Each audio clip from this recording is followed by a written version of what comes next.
This happened just last week during my final days at home before college. I've been debating whether to even share this, but I can't stop thinking about what might still be happening at my parents' house. My parents had recently moved after I graduated high school. They'd been talking about downsizing for years, and once I was heading off to college, they finally made the move. The timing meant I'd only been to the new place a few times before they left for their week-long vacation, leaving me alone in the house. During their tour of the house, my parents had specifically mentioned that there was no basement, just a crawl space for utilities. They seemed certain about this, so I never questioned it. The first strange night was a Tuesday. As I lay in bed trying to sleep, I heard rhythmic tapping coming from directly below my first-floor bedroom. The sound was consistent in both rhythm and volume. At first I thought it might be the heating system or settling pipes, but it didn't stop, which made me second-guess myself. What made it disturbing was that, according to my parents, there was supposed to be nothing down there but a crawl space. The idea of hearing sounds from underground when there supposedly wasn't any livable space was genuinely unsettling. Eventually, the tapping stopped and I fell asleep. When I woke up the next morning, I figured that would be the end of it. Maybe it was just old house sounds or an animal in the crawl space. I was wrong. The next night, around the same time, the tapping started again, but noticeably louder. I tried to explain it away, but I felt much more uncomfortable than the first night. When it happened a third night in a row, I knew something was seriously wrong. There was a considerable escalation. Instead of just tapping, I heard dragging and scraping sounds, like claws raking against something and occasionally dragging objects around. I kept trying to rationalize what I was hearing against what I knew about the house. The logical part of my brain insisted there had to be a reasonable explanation, but I couldn't think of one. The sounds were too clear and purposeful to dismiss as normal house noises anymore. The next morning, I called my parents. My dad immediately told me to check the crawl space for animals. I really didn't want to go down there, but I didn't have much choice. The entrance was under the porch, and although I was terrified of what I might find, there was nothing, not even animals. My dad seemed satisfied, but I was frustrated with the lack of answers. I decided to look for other explanations, walking the perimeter of the house for signs of animal entry points. As I walked around, I noticed a pile of old construction materials against the side of the house.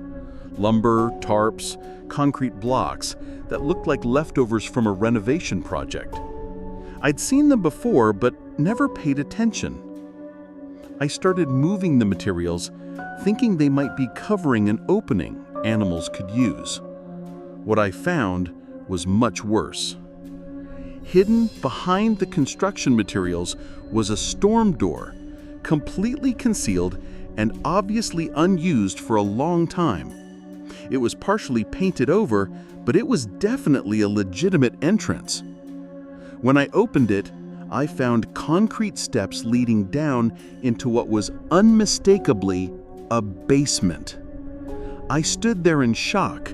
My parents had been completely wrong about the house not having a basement. I didn't want to go down there, but I did anyway. In the short time I was down there, I realized two horrifying things. Someone had clearly been living in that basement, evident from the empty food containers scattered about, and whoever had been living there wasn't a normal homeless person, which I could tell from the markings scratched into the wooden foundation. There were scratch marks that looked like tallies on one pillar and demonic drawings on another, twisted depictions of people and animals that I don't want to describe here. It was the most disturbing scene I'd ever encountered. I called my parents. They were shocked and said they had no idea there was a basement, let alone that someone had been living in it. My dad asked repeatedly if I was sure no one was currently there, and after I reassured him, he said they'd cut their vacation short.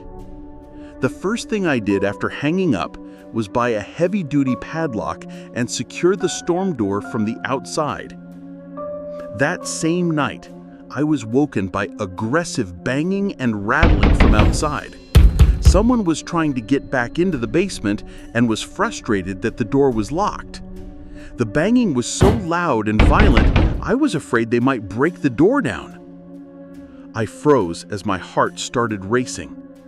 When the banging stopped, I crept to the window and looked out just in time to see a figure sprinting across the backyard into the darkness.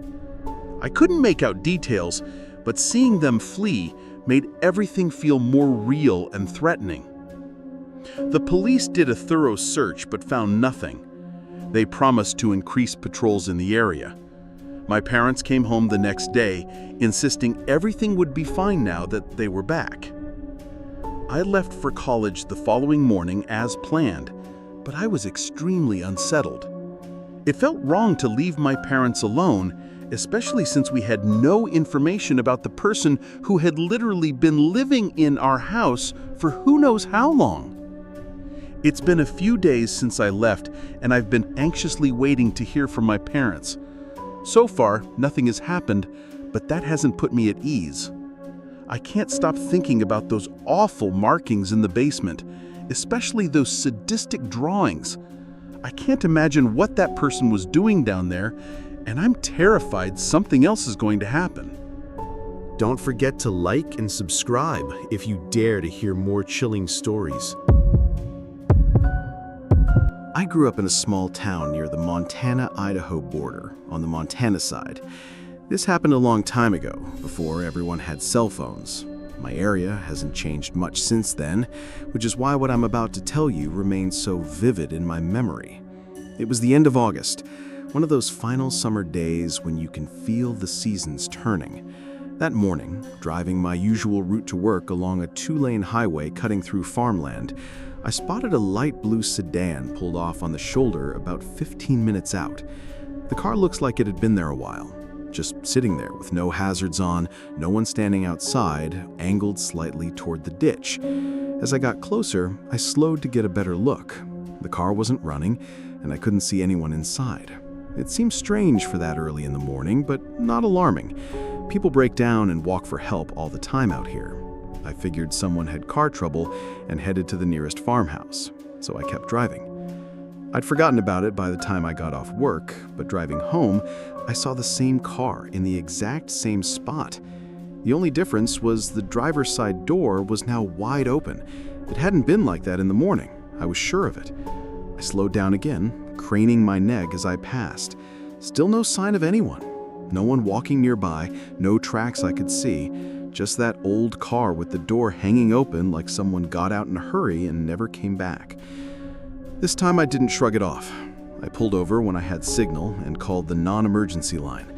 I told the operator what I'd seen, and she said someone would check it out. The next morning, driving to work, the car was gone. I figured that was the end of it.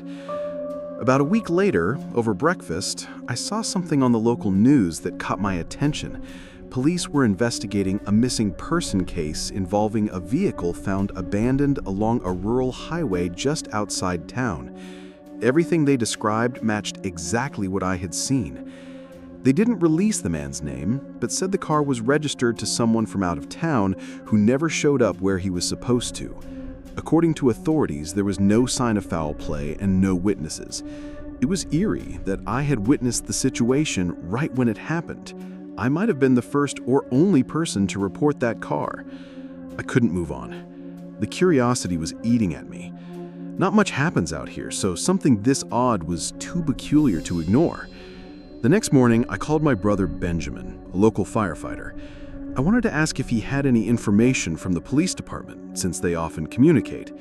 He told me they'd gotten a memo from the sheriff's office about the abandoned vehicle and missing person. When I asked if police planned to do anything, he said they'd probably organize a search. I told him we should help out, maybe get some guys from the station to join. He was confused why I was so invested, but I convinced him. I'm not sure why I was so adamant. I guess I felt some personal connection. Within a couple days, with permission, he organized something. The police appreciated the help. It wasn't anything grand, just a few officers, some off-duty firefighters, and me. The search centered around shallow woods and old irrigation ditches running off the highway's shoulder. It was terrain that wouldn't look like much from a passing car, but on foot it was clear how easy it would be to get turned around or slip out of sight. We split into pairs for efficiency. I paired with my brother. About an hour in, one pair radioed they'd spotted something through the brush. We all converged on their location. It was an old maintenance shack, half sunken into the ground with overgrowth curling up the sides. From the road, you'd never know it was there. The door hung slightly open, and the lock had been snapped off. Inside, it was dark and musty. As my eyes adjusted, I noticed signs someone had been there recently. Empty water bottles and food wrappers scattered deliberately around. We spread out to check for evidence inside and around the perimeter. One firefighter spotted something by the back wall. There was a small, clean hole in one of the wooden boards just above floor level. The hole had sharp, splintered edges that looked exactly like a bullet hole, nothing like damage from weather or rot. We searched thoroughly for a shell casing, slug, or blood, but found nothing, just that single, unexplained hole. The officers radioed the discovery to dispatch, and their tone indicated this had moved on beyond a simple missing person case. The lead officer gathered us together and said they'd take it from there, specifically asking me to leave since I was the only civilian. I felt dismissed and frustrated, but had no choice. When I called Benjamin that evening, he gave vague responses about what happened after I left. Eventually, he admitted the firefighters had also been asked to leave shortly after I departed. Police had cleared everyone out and taken over entirely. Over the following weeks, I waited for updates. Benjamin's contacts claimed they didn't know details about the case, which seems strange. Local news never followed up beyond the original missing person report. It was like the whole thing had been quietly dropped. Eventually, I decided to drive back and find the shack on my own. I was certain I remembered exactly where it was. One day, I drove along the highway until I found where we'd begun the search. I spent hours walking the area where I was absolutely certain the shack should have been. I followed the irrigation ditches precisely. Everything from the terrain to the sky looked exactly the same as that day, but there was nothing. No shack in sight. I started questioning my memory. Maybe I wasn't looking in the exact right place, but even so, the shack should have been somewhere in that immediate range. I tried different sections of the search area, but still found nothing. It was stranger than I can describe. I remember standing alone in that overgrown scrubland with only the occasional breeze for company. Peaceful, but strange. The only explanation I could think of was that maybe the county had removed the shack entirely. It wouldn't have been difficult to excavate and haul it away, but that seemed extreme for what was supposed to be a routine missing person case. Those were the only options. Either my memory had misled me, or the shack was no longer there. I was left with this uncomfortable feeling that something important happened during those final days of summer, something I was briefly allowed to witness before being shut out completely.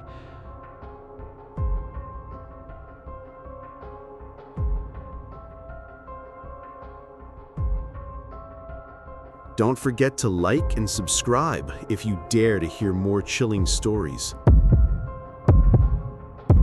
This happened last August and completely changed how I feel about solo camping.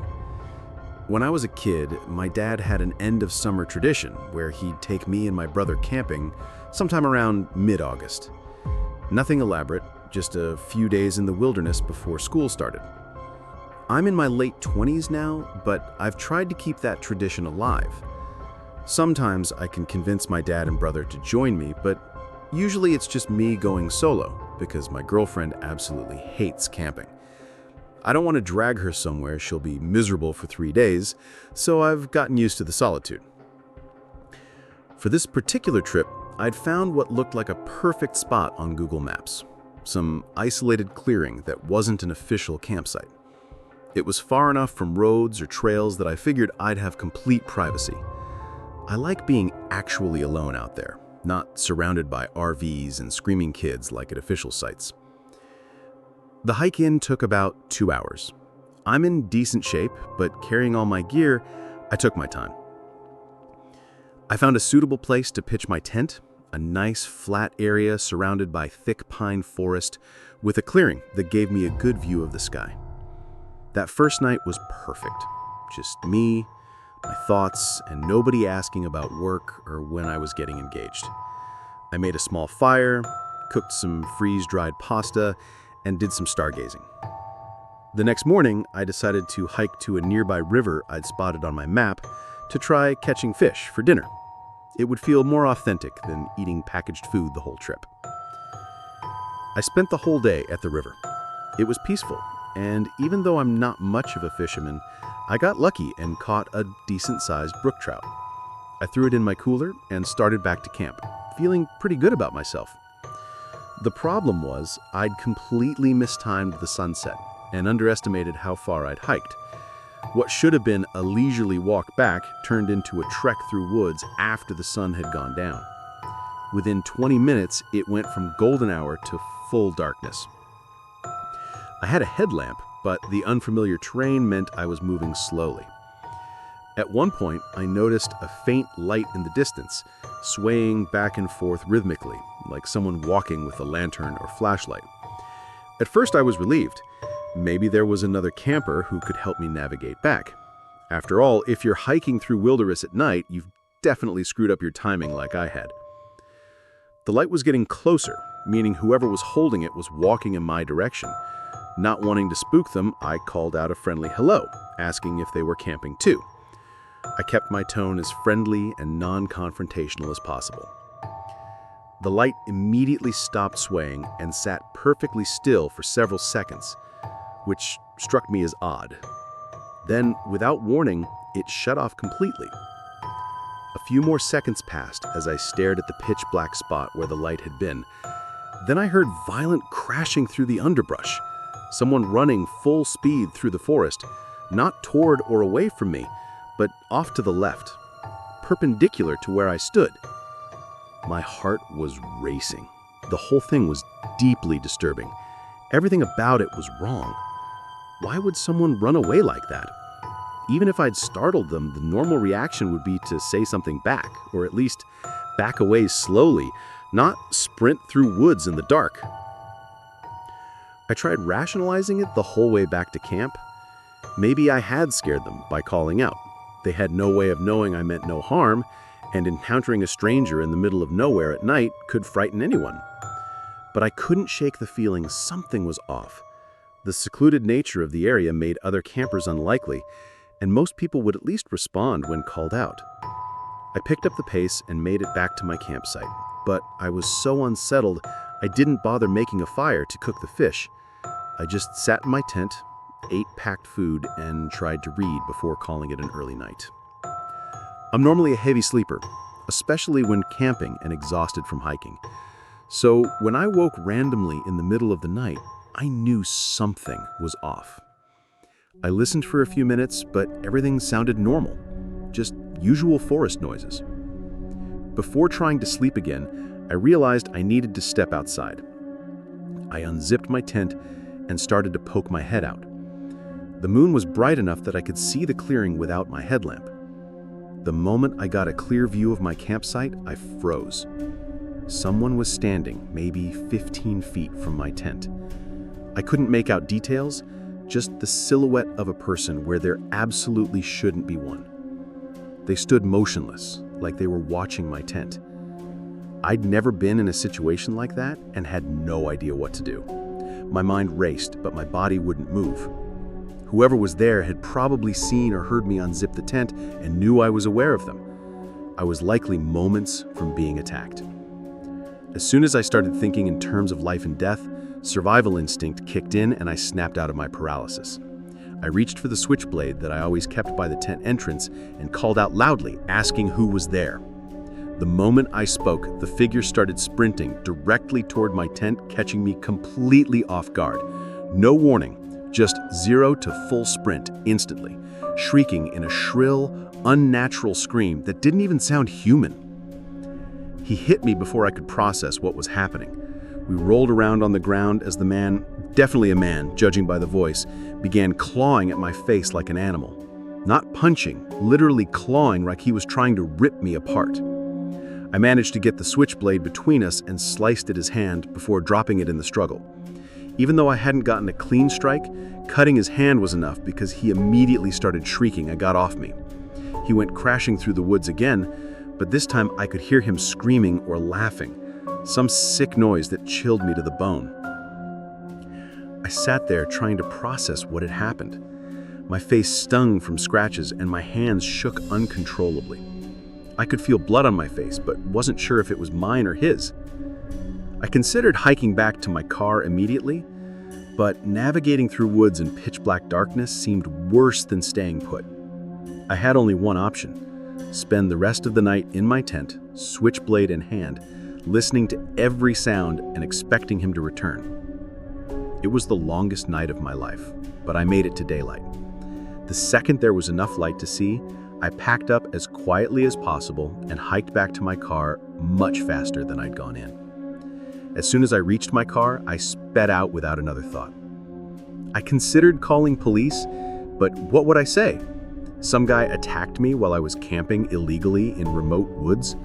They'd probably just tell me that's what I get for camping alone in such spots. The whole drive home, I kept thinking about how close I had come to something really bad. If I hadn't had that knife, or if he hadn't run when I cut him, things could have ended very differently. But that's not even the craziest part. What still makes my head spin is that he was even there. He obviously wasn't camping and obviously wasn't normal.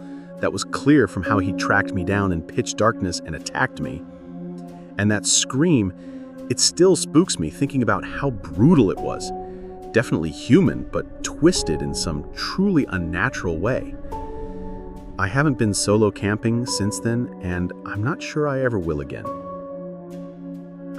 If these stories sent chills down your spine, don't vanish into the darkness without hitting that like button.